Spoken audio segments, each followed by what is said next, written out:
Halo guys, welcome to video berikutnya. Dan kali ini kita akan belajar tema fenomena sosial yang mungkin tidak ada penelitian sama sekali. Penelitiannya tidak ada, tapi ini sebuah pengamatan yang terjadi di beberapa gereja dan pengamatan yang mungkin tidak kita sadari di tempat kita sehari-hari. Antara jemaat bisa pindah atau pendeta merebut jemaat secara diam-diam. Ini hal yang sangat kontroversi soalnya bagi saya ini agak sedikit berat pembahasannya, tapi kita akan melihat poin-poin secara sekilas saja ya. Poin-poin yang tidak kelihatan ini menjadikan sesuatu yang sangat-sangat itu agak kontroversi ya. Mungkin videonya akan menjadi banyak dislike dari para pendeta, para jemaat dan lain sebagainya, tapi ini membawa hidup kita untuk melihat fenomena sosial yang terjadi di sekitar kita. Apakah jemaat itu pindah atau pendeta itu rebutan jemaat? Tapi apakah ada yang jadi kehidupan kita tidak tahu dan semua orang bisa terima.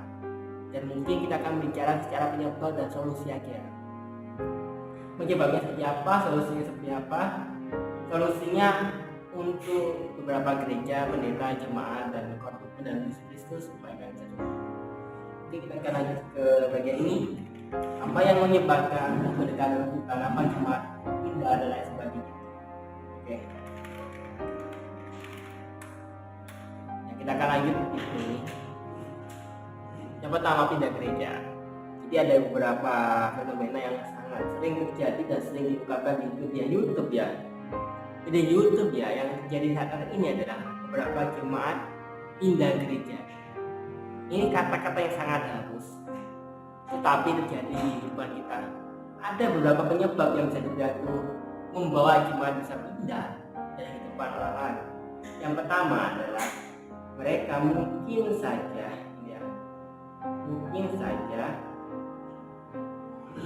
terjadi perbedaan keyakinan, perbedaan penafsiran, perbedaan hal-hal yang sangat fundamental. Bagi contoh ya, mungkin jemaatnya tahu akan Allah Tritunggal, tapi pendetanya tahunya Allah apa, Abrahamisme dan sebagainya. Itu jemaat yang pintar bisa dia pindah ke gereja yang lain karena merasa dirinya pintar. Itu bisa terjadi dalam teman-teman sekitar kaya yang bisa dibilang ada gereja A, ada gereja B dan sebagainya. Itu bisa jadi. Kedua, konflik dalam gereja. Ada beberapa gereja yang menjadi konflik dalam gereja dan ini sering jadi mata kuliah sekolah teologi, tapi tidak semua diungkapkan. Adalah konflik gereja di mana manajemen satu gereja itu tidak baik, tidak menjadi fundamental, tidak menjadi hal yang baik. Manajemen gereja yang buruk menjadikan konflik yang sangat-sangat tidak baik ya, sangat-sangat tidak. Berikutnya adalah motivasi jemaat pindah ke gereja lain. Bisa jadi motivasinya bisa salah, bisa benar. Ada motivasi yang mengarah pada keyakinan pengajaran, ada motivasi di mana mereka mencari secondary berkat. Contohnya amplop pelayanan, punya makanan, pelayanan makanan TK dan lain sebagainya. Mungkin bisa kayak gitu, cuma bisa pindah. Jadi bisa jadi konflik di sini motivasi mereka yang salah. Yang terakhir, mungkin tidak puasan dalam pendeta dan pelayanan yang tidak puas. Tidak ada kepuasan dalam gereja membawa setiap jemaat itu merasa bahwa pendetaku nggak berkembang, pendetaku tidak bisa kuat, hamba Tuhanku tidak bisa berkembang, hamba Tuhanku tidak bisa sungguh-sungguh. Itu bisa menjadi problem poin yang menjadikan jemaat bisa pindah gereja. Terus poin yang sangat baik adalah poin imigrasi. Siapa tahu ketika jemaatnya itu pindah ke dalam perkotaan, dan dalam pedesaan, pindah move itu dari beberapa tempat. Akhirnya apa? Dia move dari gereja satu ke gereja berikutnya karena migrasi ya. Imigrasi ke tempat lain karena harus dekat dengan tempat kerjaan dan lain sebagainya. Itu bisa jadi.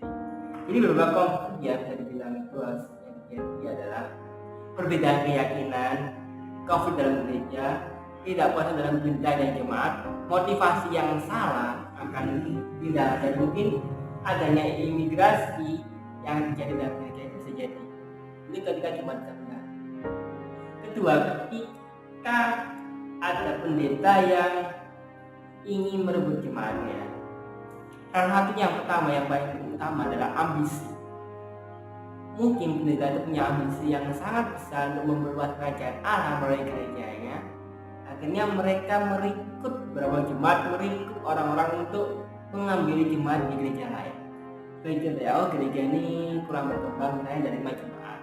Oke, dari gereja yang punya 20 jemaat yang rekrut 1-2 jemaat untuk merekrut 5 jemaat ini akhirnya dihasut tidak dia pindah-pindah karena merasa bahwa gereja nggak berkembang. Bisa jadi kan? Bisa jadi bahwa ini menimbulkan persaingan tidak sehat antara gereja satu dengan gereja lain, bahwa oh gereja ini gini, gereja ini gitu, gereja ini bla bla bla dan lain sebagainya, bisa kayak gitu. Jadi jemaat bisa kayak gitu. Yang kedua, bisa jadi terjadinya persaingan gereja, persaingan teologi, persaingan cara pandang Alkitab yang berbeda. Satu sisi gerejanya si A punya pandangan si A, gereja B punya pandangan si A, tapi gerejanya B. Karena sama pandangan, tapi jemaatnya rasa ada rebutan dikit-dikit lah, kita beda sinode lah, beda organisasi gereja lah, kita beda inilah, kita rebut meskipun kita punya pandangan teologi yang sama, punya satu aliran yang sama, tapi kalau sudah berbicara dengan gereja lain, berbicara dengan gereja yang lain, mungkin mereka akan itu bisa jadi kayak gitu. Ketika perbedaan keyakinan, perbedaan pengetahuan teologi itu bisa menyebabkan oh gereja sana teologi lebih jelek, lebih bagus, lebih jelek, lebih bagus. Kita gimana berhukumnya anak-anak ini cuma kita untuk masuk sini, bisa jadi kayak gitu. Yang terakhir, yang keempat ada konflik gereja. Jadi konflik gereja akhirnya membawa denominasi bisa pecah, denominasi bisa banyak. Denominasi Kristen yang di Indonesia sangat banyak sekali, Protestan beribu-ribu denominasi, banyak sekali aliran, banyak gereja sesat, gereja benar, dan lain sebagainya bisa sangat banyak sekali. Jadi itu yang menyebabkan bisa pendeta merebut jemaat yang lain.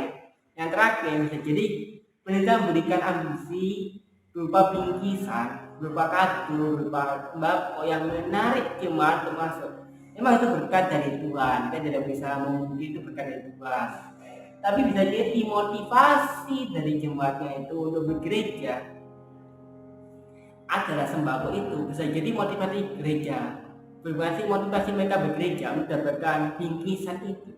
Ini ingat, banyak pendeta kayak gini lah, beberapa di kalangan bawah itu kayak gitu, cuma juga kayak gitu, karena memang bimbingan ekonomi, konsumsi yang sangat kecil, sangat jelek, akhirnya mau nggak mau mungkin mereka bersembako kayak gitu. Bisa jadi kayak gitu ya. Tapi yang utama dari semua konflik perebutan jemaat dan pindah jemaatnya adalah komitmen bergerejanya harus dipertanyakan. Apakah pendeta itu sudah berkomitmen untuk bergereja dengan baik? Apakah jemaat itu punya berkomitmen di dalam Tuhan dengan baik? Komitmen mereka dalam Kristus bisa sungguh-sungguh dalam. Komitmen mereka bisa sungguh dalam Kristus bisa membawa setiap orang untuk menjadi lebih baik. Jadi tanya kayak gitu. Kita bisa jadikan diskusi yang lebih banyak seperti dalam kolom komentar untuk melihat gereja-gereja kalian itu kayak apa, punya masalah apa. Kita bisa diskusikan, kita bisa ubah, kita bisa disimpulkan, kita bisa memberikan solusi. Itu bisa jadi jemaat tidak masuk gereja kosong karena situasi zaman, karena kesakitan dan sebagainya, ada penderitaan dan sebagainya. Kita bisa diskusikan itu di video berikutnya tentang gereja kok bisa kosong atau apa begitu. Tapi gak apa-apa, kita diskusikan di YouTube ini supaya ini yang jadi di dalam kehidupan agama Kristen dan kehidupan orang-orang di depan kita sekitar, baik dalam Kristen maupun agama lain, bisa mengalami hal yang serupa. Oke, kita bisa lihat, kita akan bertanya tentang solusinya. Solusi jemaat pindah dan perebutan jemaat. Solusi yang pertama adalah agar tidak terjadi pindah jemaat ke tempat lain dan tidak jadi perebutan pendeta adalah komunikasi. Komunikasi menjadikan nilai utama, komunikasi yang baik, tidak menjadi egois, tidak merasa dirinya pintar, tidak merasa dirinya bodoh dan lain sebagainya. Membangun komunikasi yang sangat tajam. Komunikasi yang efektif adalah jemaat dengan pendeta, komunikasi adalah jemaat dengan orang lain, jemaat dan jemaat, agar mereka bisa didengarkan jika diterima. Bukan cuma otoriter bahwa pendetanya harus lebih benar dari jemaat yang enggak. Komunikasi adalah jemaat, majelis, evangelis menjadikan satu kesatuan yang sangat utuh dalam gereja. Terus kedua, kebersamaan. Harus adanya kebersamaan dalam gereja. Bersama-sama kita teguh, bercerai kita runtuh. Bersama-sama kita membangun gereja. Bersama-sama kita memberikan pelayanan, memberikan persembahan, membangun gereja, membangun kerajaan Allah, membangun bersama. Bersama-sama kita mengembangkan gereja. Bersama-sama antara jemaat dan pendeta membangun gereja akan membawa kekuatan yang utuh dalam gereja itu. Kalau kita bisa bersama-sama membangun gereja ini, bersama-sama membangun kebersamaan ini bisa jadi lebih baik. Yang kedua, memberikan hubungan yang kuat yang antar jemaat.